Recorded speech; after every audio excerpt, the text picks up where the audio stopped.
علامات بزرگ قیامت پشت سر هم میاد. یکیش مسیح دجاله، شر محض، بزرگترین شری است که دنیا و مردم دنیا رو تهدید میکنه. یکیش یاجوج و ماجوج، یکی دابة الارض، یک حیوان بزرگی از کوه صفا در میاد و همه مردم رو میلیسه، کسی نمیتونه اونو بکشه و با همه مردم تماس میگیره. تو پیشانیش نوشته میشه کافر یا مسلمان. سبحان الله. حیوان عظیم الجثی از کوه صفا در میاد. سر یه سفره نشستن، تو پیشانی پدر نوشته کافر، تو پیشانی مادر نوشته مؤمن مسلمان. دختر و پسر و عروس و داماد و نوه و همه سر سفره نشستن تو پیش نهانشون حک میشه، چون در توبه دیگه بسته شده. قیامت دنیا داره جمع میشه، قیامت داره برپا میشه. و یکی از علامات بزرگ این که خورشید دیگه از مغرب طلوع میکنه. پیامبر صلی الله علیه و سلم میفرمایند بدترین شری و خطرناکترین شری که امت منو تهدید میکنه دجاله. زنده هست. یاجوج و ماجوج زنده هستن، اما کجا هستن؟ در چین هستن. در کجا هستن؟ ذوالقرنین سدی رو بنا کرده، هر روز یه شکافی تو سد ایجاد کردن و نزدیکی که چه حتی خود پیامبر صلی الله علیه و سلم یکی از علامات قیامت بوده. 1400 سال پیش، 400 خورده سال پیش پیامبر که مبعوث شد، خود پیامبر جز علامات نزدیک شدن قیامت، ولی الان 1000 خورده سال گذشته. میگه اگر اون روزی که دجال مطرح میشه میاد بیرون و کل دنیا میره با همه مردم صحبت میکنه، 40 روز در دنیا میمونه، سرعتش مثل سرعت ابر که باد پشتشه، با همه مردم تماس میگیره، میگه من خدام، قدرت نمایی میکنه، به زمین میگه هرچی درخت داری بوته داری برویان، به آسمان میگه ببار میباره، آدم میکشه از وسط دونس میکنه، دوباره زنده میکنه. فتنه است، تو یک دستش بهشت، تو یک دستش جهنمه. ولی اون دروغگوست یک چشم بیشتر نداره، یک چشم دیگهش گوشته. مسیح دجال تو هر شهر و روستا و کشوری و ملکی میره، به جز در مکه و مدینه نمیتونه وارد بشه. در اون روز فرشتگان شمشیر به دست از مکه و مدینه حراست میکنن، اگر یک قدم نزدیک بشه تکه تکش میکنن، بر کوه بلندی خیمه میزنه در اطراف مدینه و هرچی منافقین در مدینه صدا میزنه بیاید بیرون پیش من، طرفداران من بیاید پیش من. پیامبر صلی الله علیه و سلم میفرمایند اگر من زنده بودم از امتم دفاع میکنم، اما اگر در زمانی غیر از زمان من ظهور کرد این اوصافشه، فریبش نکنید. بیشتر طرفدارانش یهودن و سرمایه‌داران و زنها. در روایات وارد شده که از خراسان ایران یا از اصفهان خارج میشه. وقتی از اصفهان خارج میشه 70,000 یهود اصفهان همراهشن.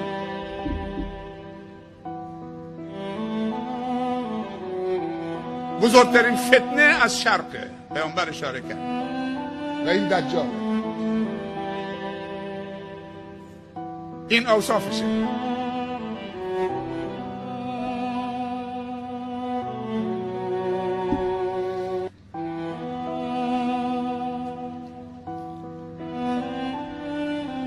جهنم خداوند برای کفار آماده کرده و منافقین و کسانی که صاحب نفس اماره هستند. گفتم که در آخر زمان 2 تا قدرت میمونه، شر محض و خیر محض. و دولت یهود در آخر زمان قبل از مسلمان ها شکل میگیره. دولت یهود که اسرائیل نیست. و بعد مسلمان کشی میکنن و خداوند مسلمان ها رو بر یهود پیروز میکنه. بعد کوه و درخت و دشت و سنگ و تپه و به صدا در میاد ای برادر مسلمان یهودی پشت من قایم شده، بیا اونو دستگیر کن و به قتل برسان. دجال که ظهور پیدا میکنه، خداوند عیسی مسیح را میفرسته دوباره به دنیا، در حالی که دو تا دستش بر دو تا بال فرشتگانه، از آسمان میاد پایین کنار منارة البیضاء شرقی دمشق. این دمشقی که الان پایتخت سوریه است، چقدر مسلمان کشی داره توش میشه. سرزمین شام سرزمین محشره. دجال بزرگ آخر الزمان در شام کشته میشه به دست عیسی مسیح، در محلی به اسم باب لد در فلسطین. وقتی گفتیم شام 4 کشوره: فلسطین، اردن، سوریه و لبنان. این 4 کشور بهش میگن شام. عیسی مسیح در حالی که 2 تا دستش بر 2 تا بال فرشتگانه میاد پایین کنار منارة البیضاء، مناره سفید در دمشق، شرقی دمشق. و وقتی میاد به دنیا اولین کاری که میکنه میگه اشهد ان لا اله الا الله و اشهد ان محمدا عبده و رسوله. شهاده به اسلام میده.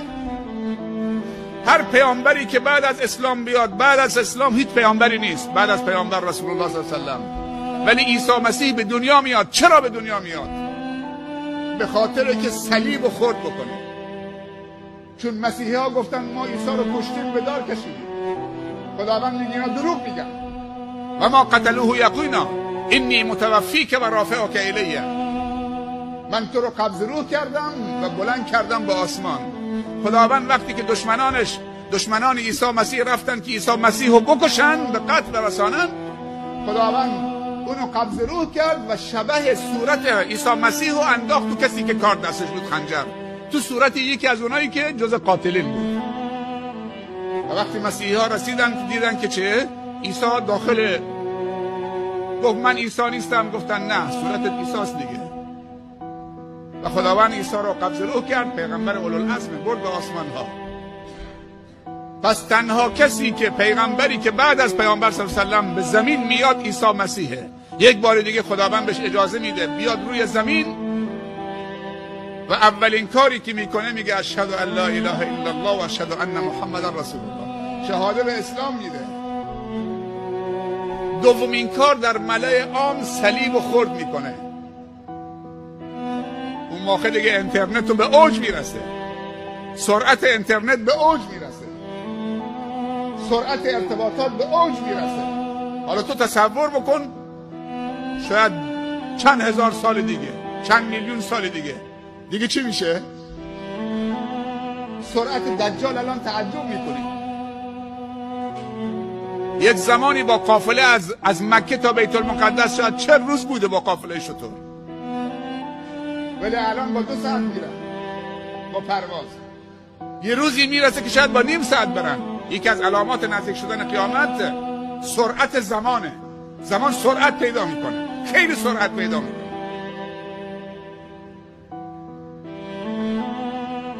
چطوری دجال با همه مردم صحبت میکنه؟ فضای مجازی. الان این پخش زنده است، تو کل دنیا الان دارن میشنون. تکنولوژی و فناوری به کجا رسیده؟ این تکنولوژی و فناوری در اختیار دجال هم قرار میگیره. اون زمان دیگه خیلی خودشو عرضه میکنه. پس سرزمین شام سرزمین محشره. خدا داره آماده میکنه. ناراحت نباشید.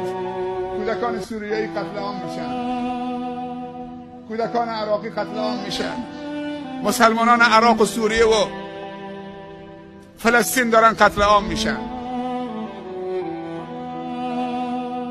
این مقدمشه. خدا میخواد اونها رو خالص بکنه. خدا صبر عجیبی بهشون داده. بهترین و قویترین و مجاهدترین مسلمانای جهان همین مسلمانای تو سوریه هستن که کل دنیا الان ارتشش فرستاده اونجا، همه دارن سرکوب میکنن. فقط مسلمان مجاهدی که باور بکنید من تو تلویزیون دیدم چاهی کنده بودن، یکی از مجاهدین رو گذاشته بودن تو این چاه و با سر بیل میزدن تو سرش، بگو لا اله الا بشار، بگو خدایی نیست مگر بشار اسد، بگو لا اله الا الله. خاک میریختن تو سرش، با بیل میزدن تو سرش، میگفتن بگو لا اله الا بشار، بگو هیچ خدایی نیست مگر بشار اسد، بگو لا اله الا الله. همجور تا خاک آمد رو سینه‌اش، میزدن تو سرش با پوتینشون، میگو لا اله الا الله. خاک آمد رو لبش، من این صحنه رو تو تلویزیون میدیدم، خاک آمد رو چشمش، خواب تکون میخورد وقتی کلمه توحید میگفت لا اله الا الله، تا اینکه خاک کل سرش رو پوشوند، همش میگفت لا اله الا الله.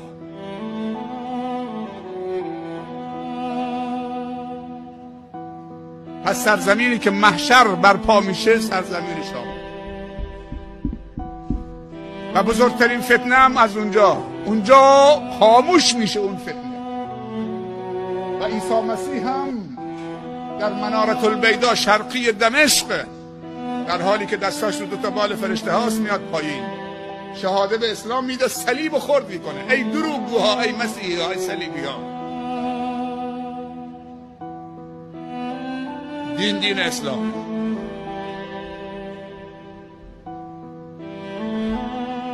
و بعد دنبال میکنه مسیح دجال رو تا پیداش میکنه، دستگیرش میکنه. کجا؟ نزد باب لد در فلسطین، سرزمین شام. صهیونیسم و اذنابشون و پیروانشون در دنیا همه سربازان دجالن، فکر میکنن مسلمان کشی میکنن. اونجا حضرت عیسی دجال رو دستگیر میکنه و همونجا به قتل میرسه.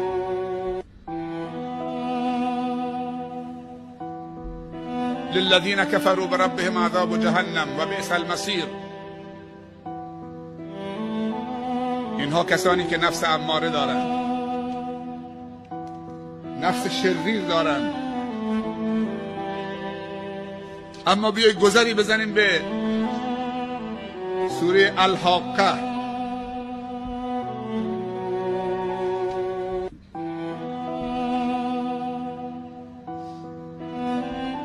اونجا خداوند درباره 2 گروه صحبت میکنه،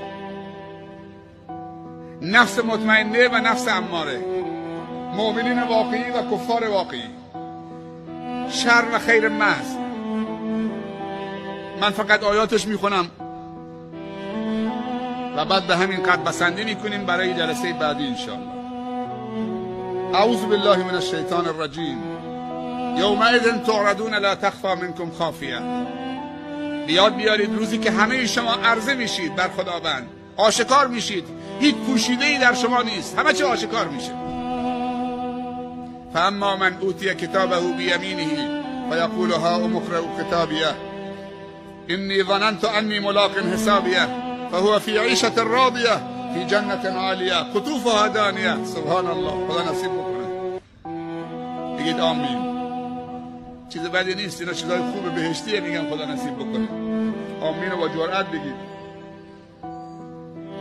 کلوا واشربوا هنیئا بما اسلفتم فی الایام الخالیه و اما من اوتی کتابه بشماله فیقول یا لیتنی لم اوت کتابیه ولم ادر ما حسابیه یا لیتها كانت القاضیه هلك عنی ما اغنى عنی مالیه هلك عنی سلطانیه خذوه فغلوه ثم الجحیم صلوه ثم في سلسلة ذرعها 70 ذراعا فاسلكوه انه كان لا يؤمن بالله العظيم ولا يحض على طعام المسكين وليس له اليوم هاهنا حميم ولا طعام الا من غسلين لا يأكله الا الخاطئون.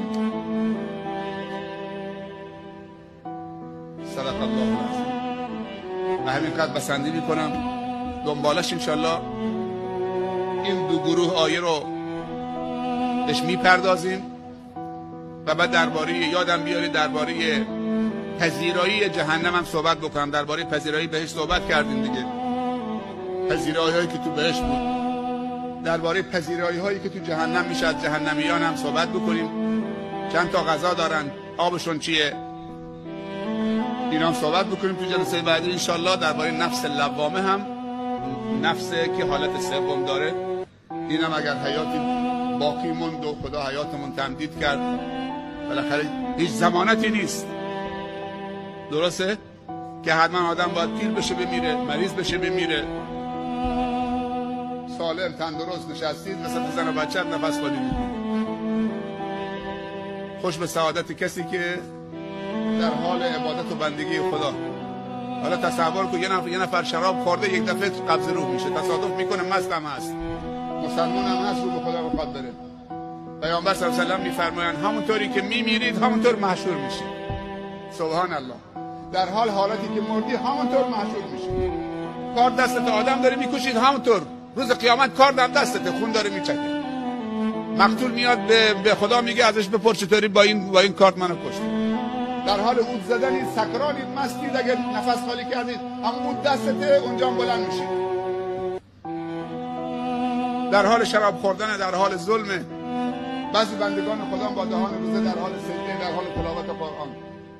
درباره امیرالمومنین عمر بن خطاب گفتم در محراب در نماز خنجر خورد.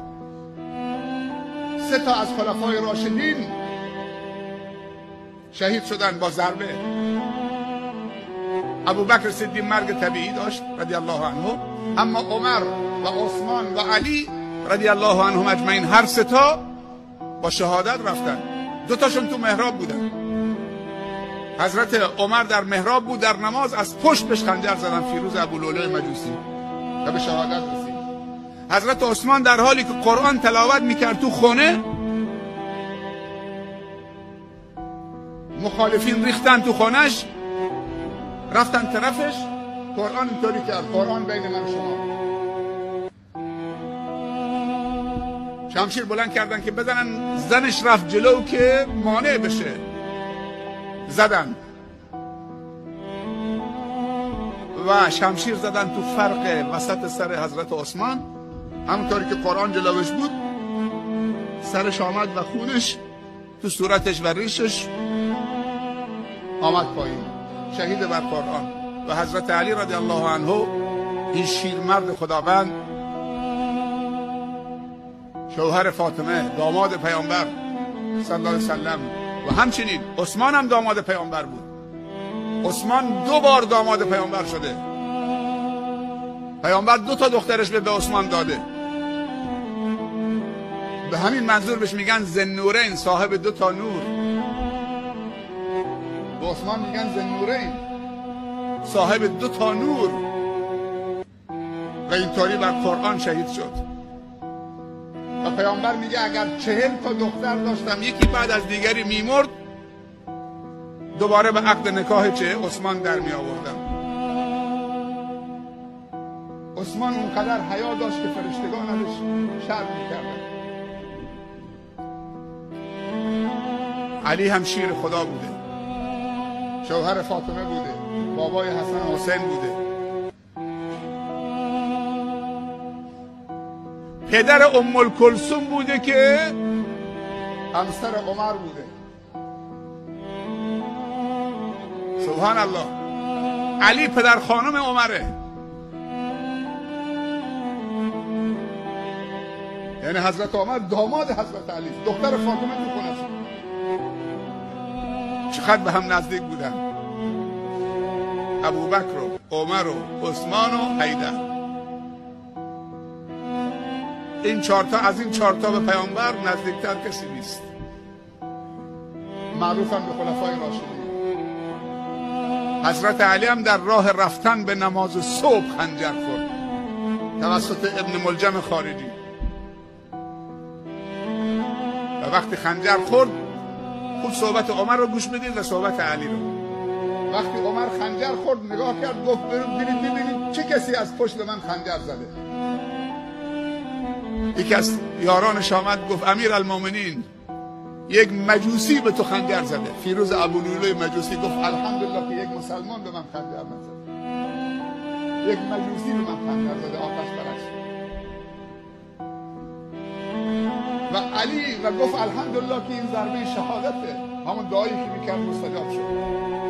اما علی وقتی خنجر آمد تو پیشانیش اینطوری خون فواره زد تو صورتش، ریشش در بر گرفت. با دستش زد پنجه، با این پنجهش دسته خنجر رو گرفت و این جمله رو گفت فزت و رب الکعبه، پیروز شدم به رب کعبه قسم. این ضربه شهادت. همینجور که خون ازش میرفت پسراشو طلبید. حسن و حسین گفت بابا اگر من زنده موندم خودم میدونم با این قاتلم، کسی که به من ضربه زد، میخوام میبخشمش، میخوام قصاص میگیرم، ولی اگر من رفتم شهید شدم این ضربه خلاص بود. شما حق نداری اول گوشش ببری، بینیش ببری، زبانش ببری، ناخنش دستش قطع بکنید، بهش غذا میدی همه غذایی که خودتون میخورید، بهش آب میدید، محترمانه باش برخورد میکنید. اگه خواستی قصاص بگیری فقط یک ضربه بهش بزنید، هم جایی که به من ضربه زدید. سبحان الله.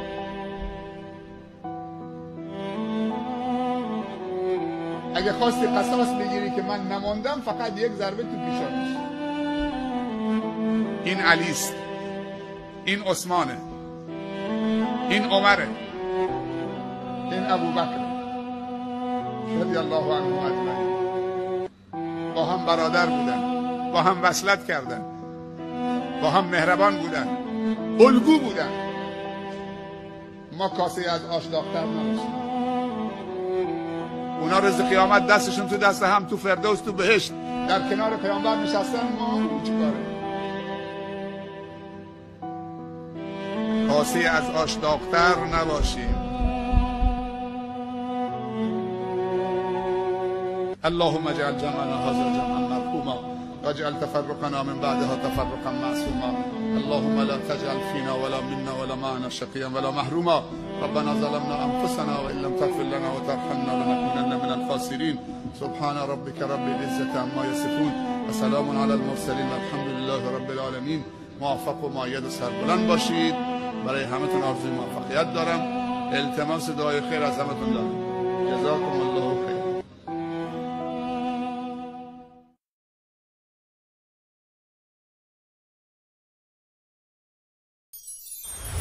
Ooh.